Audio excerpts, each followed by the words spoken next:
తెలంగాణ రాష్ట్రం ఏర్పడ్డప్పుడు నీళ్లు పుష్కలంగా ఉన్నాయి, నిధులు పుష్కలంగా ఉన్నాయి. చిత్తశుద్ధితోని ప్రాజెక్టులను పూర్తి చేసినుంటే ప్రాణహిత చేవెళ్ళ కావచ్చు, శ్రీపాద ఎల్లంపల్లి కావచ్చు, దీనికి సంబంధించిన దేవాదుల కావచ్చు, ఎస్ఆర్ఎస్పి స్టేజ్ 3 కావచ్చు, ఎన్నో రకాల ప్రాజెక్టులు గోదావరి నదీ జలాలకు సంబంధించిన ప్రాజెక్టులను మనము ఈ 10 సంవత్సరాలలో పూర్తి చేసుకొని 967 టీఎంసీలను మనము వినియోగంలోకి తెచ్చుకొని ఉంటే ఈనాడు వరద జలాల మీద కూడా మనం వాటా అడిగి వరద జలాలకు కూడా అవసరం అనుకుంటే దక్షిణ తెలంగాణకు సంబంధించి కృష్ణా పరివాహక ప్రాంతానికి కూడా గోదావరి జలాలను తరలించడానికి అవకాశం ఉండే. కానీ పుష్కలంగా నిధులు అందుబాటులో ఉన్నప్పుడు కూడా ఆలోచన విధానంలో ఉన్న లోపాల వల్ల కేవలం గోదావరి పరివాహక ప్రాంతం మీదనే, గోదావరి నది మీదనే కాళేశ్వరం ప్రాజెక్టుకే 1,02,000 కోట్ల రూపాయలు ఖర్చు అయినాయి. కానీ ఏ ఒక్క ప్రాజెక్టు పూర్తి కాలే. ఈ పరివాహక ప్రాంతంలో ఉన్న ఏ ప్రాజెక్టు మీద ఇప్పుడు ఈరోజు మనం దేవాదులకు సంబంధించిన ఆనాడు 2001లో చంద్రబాబు నాయుడు గారు మొదలుపెట్టిందంటే వేదిక మీద పెద్దలు కడియం శ్రీహరి గారు ఉన్నారు. ఈ వేదిక మీద ఉన్న దాంట్లో ఎవరైనా 2001 నుంచి 2026 వరకు ప్రజా జీవితంలో ఉండి ముఖ్యంగా సాగునీటి ప్రాజెక్టుల మీద సంపూర్ణమైన అవగాహన ఉన్న వ్యక్తులు ఎవరైనా ఉన్నారంటే కడియం శ్రీహరి గారు ఉన్నారు. ఆ రోజు నుంచి ఈ రోజు వరకు ఈ ప్రాజెక్టులు కొనసాగుతూనే ఉన్నాయి. ఉమ్మడి రాష్ట్రంలో కొన్ని సమస్యలు, ప్రత్యేక తెలంగాణ వచ్చిన తర్వాత ఇంకొన్ని సమస్యలు, ఈరోజు చివరికి పూర్తి చేద్దామని చిత్తశుద్ధితో పనిచేస్తే నిధుల కొరతకు వచ్చింది. భూసేకరణ కూడా ఈరోజు నిధులు ఇవ్వడానికి వెతుక్కునే పరిస్థితి వచ్చింది. ఎందుకంటే 8,11,000 కోట్ల రూపాయల అప్పుల భారం తెలంగాణ రాష్ట్రం మీద ఉండడం వల్ల ఈరోజు సాగునీటి ప్రాజెక్టులు 70%, 80% పూర్తయినా 20-30% పూర్తి చేసుకోవడానికి అవసరమైన నిధులు విడుదల చేయాలంటే నిధుల కొరత ఉన్నది. అందుకే ఈరోజు ఇక్కడికి వచ్చి ప్రాజెక్టును సమీక్షించి రాబోయే 2 ఏళ్లలో ఎట్టి పరిస్థితుల ఈ ప్రాజెక్టులను అన్నిటినీ పూర్తి చెయ్యాలనే చిత్తశుద్ధితోనే ఈరోజు ఇక్కడికి రావడం జరిగింది. అధికారుల్లో చైతన్యము, ప్రజలకు ఒక విశ్వాసం కల్పించడానికి మంత్రులందరం కలిసి ఇక్కడికి వచ్చి సమీక్ష చేసినాం. దీనికి సంబంధించిన భూసేకరణ కావచ్చు, నిర్మాణానికి కావచ్చు, మెయింటెనెన్స్కి కావచ్చు, అవసరమైన అన్ని నిధులను కూడా సత్వరమే విడుదల చేయడానికి ప్రభుత్వం నిర్ణయం తీసుకుంటుంది. 2001లో 6,000 కోట్ల రూపాయల అంచనాతో మొదలయ్యి 13,500 కోట్ల రూపాయలకు సవరించిన అంచనాలు వచ్చి ఈరోజు 14,500 కోట్ల రూపాయలు ఖర్చు పెట్టినా ఇప్పుడు అధికారులు చెప్తున్నారు 18,500 కోట్ల రూపాయలకి అంచనాలు పెంచితే తప్ప ఈ ప్రాజెక్టులు పూర్తి కావు అని అంటున్నారు. 2001లో 6,000 కోట్లతో ప్రయాణం మొదలైతే ఈరోజు 18,500 కోట్లకి ఈ ప్రాజెక్టుల అంచనా విలువలు పెరిగినాయి. ఇకనైనా ఇక్కడ పులి స్టాప్ పెట్టాలి.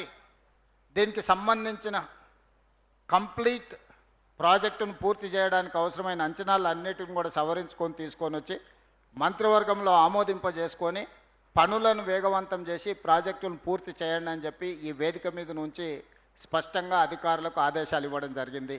స్థూలంగా నేను ఒకే మాట చెప్పదలుచుకున్నా. మహారాష్ట్ర సరిహద్దుల్లో ఉన్న తుమ్మిడిహెట్టి నుంచి భద్రాచలం వరకు గోదావరి జలాల పరివాహక ప్రాంతంలో అన్ని ప్రాజెక్టులు, నేను ఈ ప్రాజెక్టు ఆ ప్రాజెక్టు ఒక్కొక్కటి నేను పేరు తీసుకొని చెప్పదలుచుకోలేదు, అన్ని ప్రాజెక్టుల మీద పూర్తి స్థాయి సమీక్ష చేసి ఎట్లయినా సరే ఈ ప్రాజెక్టులను పూర్తి చేసుకోవడానికి ప్రయత్నం చేస్తాము. ఈరోజు కాళేశ్వరం మహా అద్భుతం అని చూపించిన 2 సంవత్సరాలు మేము వచ్చినప్పటి నుంచి కాళేశ్వరం నుంచి చుక్క నీరు కూడా ఎత్తిపోయకపోయినా భారతదేశంలోనే అత్యధికంగా వరి ఉత్పత్తి చేసిన రాష్ట్రంగా ఈ 2 సంవత్సరాలు 4 పంటలు మనమే మొదటి స్థానంలో ఉన్నాం. గతంలో కల్పించిన భ్రమలన్నీ కూడా అవి భ్రమలే అన్న సంగతి ఈరోజు ప్రజలకు అర్థం కావాలి. సరే, ఏ ఉద్దేశంతో ఏ ఆలోచనతో వాళ్ళు మేడిగడ్డ అన్నారం సుందిల కట్టినరో, ఆ పంపోజులు కట్టినరో, ఆ లిఫ్టులు పెట్టినరో, ఆ నీళ్ళు ఎక్కడికి పోయినా, నిధులు ఎక్కడికి పోయినా నేను విమర్శ చేయదలుచుకోలేదు. గోదావరి జలాలే కాదు కృష్ణానది జలాల మీద కూడా చాలా రకమైన అపోహలు కల్పిస్తూ పక్క రాష్ట్రానికి తరలించడానికి మేమే మంగళహారతి పడుతున్నట్టు ఆరోపణలు చేస్తే కృష్ణానది జలాల మీద పూర్తి స్థాయి చర్చ శాసనసభలోనే తీసుకున్నాము. పబ్లిక్ మీటింగులు పెట్టి వేదికల మీద ఊకదంపుడు ఉపన్యాసాలు వద్దు. ఉమ్మడి రాష్ట్రంలో ఏం జరిగింది, తెలంగాణ రాష్ట్రం వచ్చిన తర్వాత 10 సంవత్సరాలు చంద్రశేఖరరావు గారు, హరీష్ రావు గారు సాగునీటి పారుదల మంత్రులుగా ఉన్నప్పుడు ఏమి జరిగింది, ఉత్తమ్ కుమార్ రెడ్డి గారు సాగునీటి పారుదల మంత్రిగా అయిన తర్వాత ఏం చేసిండో చర్చ చేద్దామని అసెంబ్లీనే వేదికగా చర్చకు ఆహ్వానించినము. కృష్ణానదికి సంబంధించిన సంపూర్ణమైన చర్చ మొన్న జరిగిన శాసనసభలో చర్చ పెట్టినాం, సమాధానం చెప్పినాం, వివరణ కూడా ఇచ్చినాం ప్రజలకు. ఇప్పుడు నా సూచన ఒక్కటే మిత్రులకు, మీ తప్పిదాలను కప్పిపుచ్చుకోవడానికి మా మీద ఆరోపణలు చేయడం వల్ల సమస్య పరిష్కారం కాదు.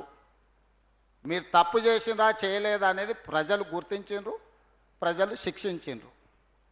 దాంతోనైనా మీలో మార్పు వస్తుందని, పరివర్తన వస్తుందని మేము ఆశించినాం. ఆ దిశగా మీ మాటలు కనిపించడం లేదు.